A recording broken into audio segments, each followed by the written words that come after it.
Salut Poca, salut les Strasbourgeois. On est Oros et on vous parle depuis notre studio de création, de beaucoup de choses à Paris. On voit pas trop sur l'écran, mais voilà. Où on a écrit beaucoup de nos chansons, pour ne pas dire toutes, sauf Oulakan, qui est le titre dont on vous parle aujourd'hui. On a écrit en confinement. Dont on vous jouera un petit extrait en fin de vidéo. Carrément. Alors, Oulakan, pas comme le dieu Maya, même si en fait ça prend sens parce que je crois que c'est le dieu du vent et que Oulakan veut dire tout simplement ouragan en espagnol. Mais en tout cas, non, c'était pas du tout une référence à ce dieu-là. D'ailleurs, moi j'ai pas du tout d'origine Maya, mais c'est plutôt des origines Inca si je ne me trompe pas. Et du coup, c'était un titre qui parlait d'immobilité, d'absence de sentiments, etc. Donc on trouvait l'image assez forte, l'image de l'ouragan, tout simplement. Alors le projet Oros est tout simplement né d'une amitié et en fait avec Elodie on se connaît depuis très longtemps.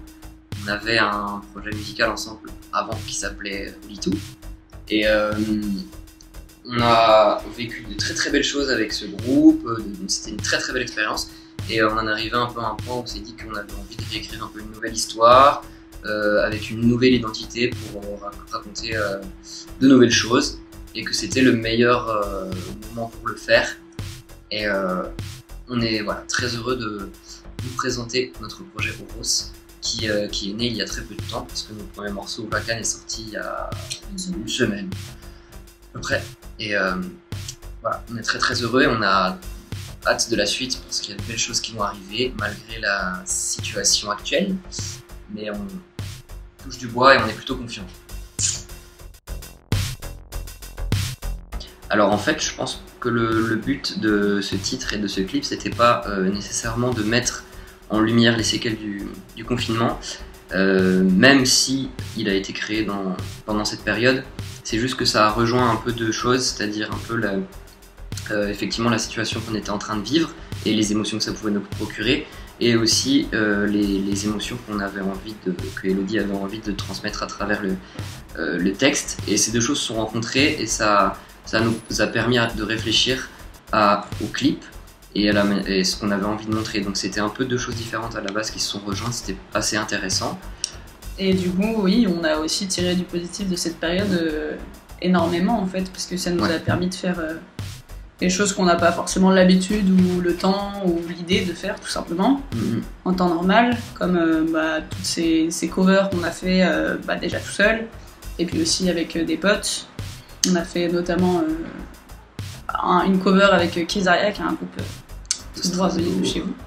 Oui. Et effectivement avec plein d'autres amis. Et on a un peu vu cette période comme une parenthèse et pendant laquelle on s'est permis des choses, comme tu dis qu'on n'avait pas l'ambition de faire en temps normal. Et ce qui était cool, c'était de voir que en fait, les gens étaient hyper réactifs aux demandes et un peu aux petites initiatives qu'on mettait en place et aux défis, etc. Et de notre côté, c'était pareil, on était assez.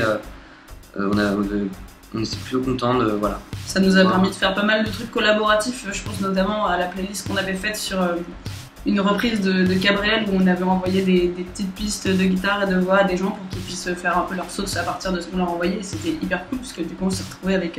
Beaucoup de retours. Ouais, 45 morceaux.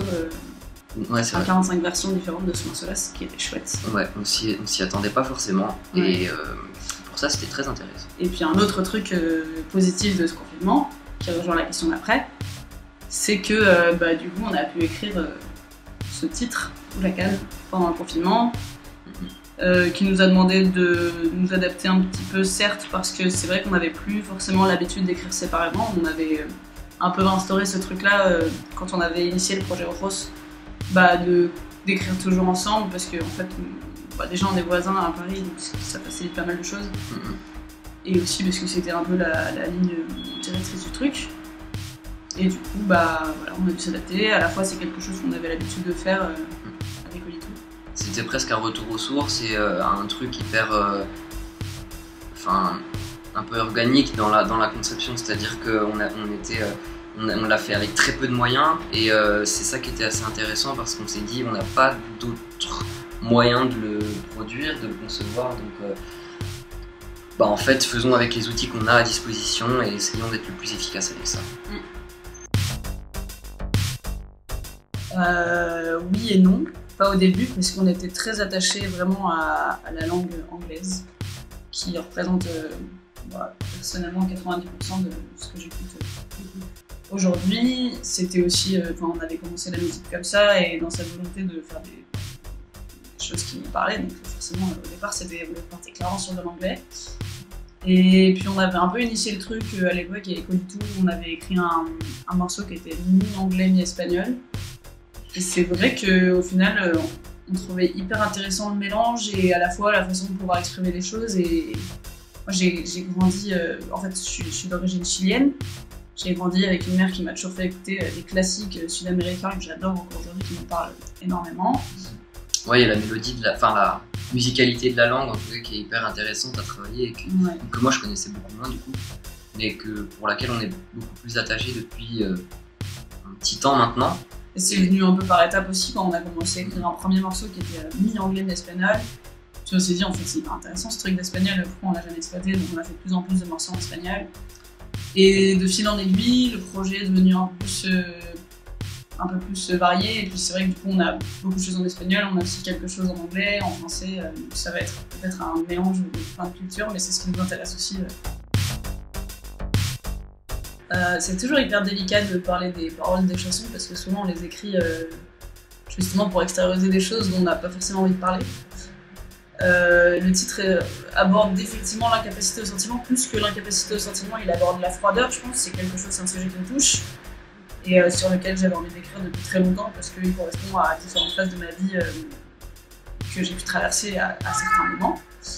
Donc voilà, très simplement, c'est un thème que je trouve hyper intéressant et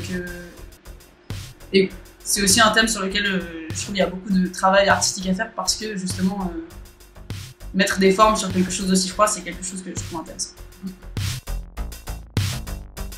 Après cette période particulière, je pense que comme beaucoup de gens et beaucoup d'amis artistes et musiciens, on aura envie de pouvoir exprimer en fait notre musique et de pouvoir refaire des concerts pour défendre nos morceaux en live.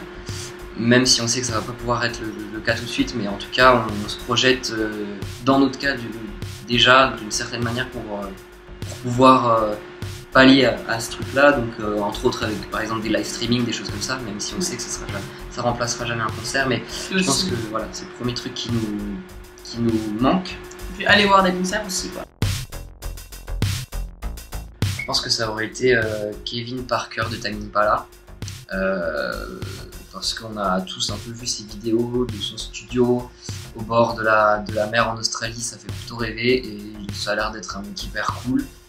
Et je pense qu'il y a beaucoup de choses à apprendre musicalement et techniquement avec ce mec-là en termes de production, il fait un peu kiffer tout le monde. Donc, voilà. Ouais, clairement. Moi j'aurais choisi, j'avoue je suis un peu amoureuse, mais peut-être Noga Erez qui est une artiste israélienne que j'adore. Et pareil, de voir ses vidéos pendant ce confinement à Tel Aviv, c'était juste une souffrance énorme. Et puis c'est une artiste que je trouve absolument formidable, pleine de charisme, pleine de ressources. Como un huracán llegaste a mí, yo impasible te esperé inmóvil, con mucha paciencia je te le di, lo mejor de mí ya te lo di. No me importa cómo empezó, lo mejor de mí ya te lo di. En los cambios yo no creo. Tes silences parfois me terrifient.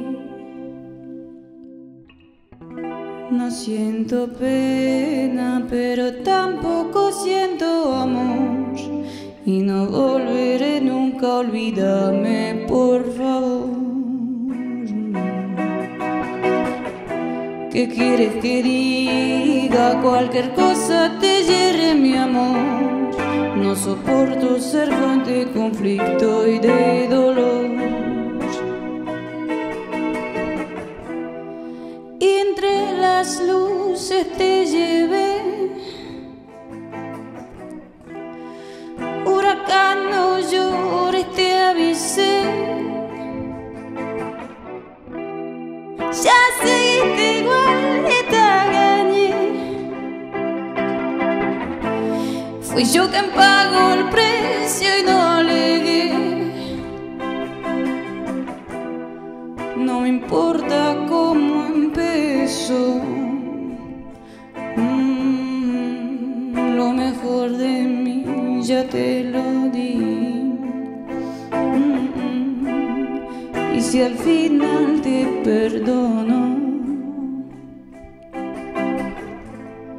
mes nuits sont scellées, je t'en bannis. No siento pena, pero tampoco siento amor. Y no volveré nunca, olvídame, por favor. ¿Qué quieres que diga? Cualquier cosa te hiere, mi amor. No soporto ser fuente de conflicto y de dolor. Ay, pedita, ¿pa' qué venir si ni me duele? Sin herida, esa vida no se merece. Mira, mira, pedita mía, y me dueles. Je peux plus rien sentir, je te maudis. No siento pena, pero tampoco siento amor. Y no volveré nunca, olvídame, por favor. ¿Qué quieres que diga? Cualquier cosa te hiere, mi amor. No soporto ser fuente de conflicto y de dolor. No siento pena, pero tampoco siento amor. Y no volveré nunca, olvídame, por favor.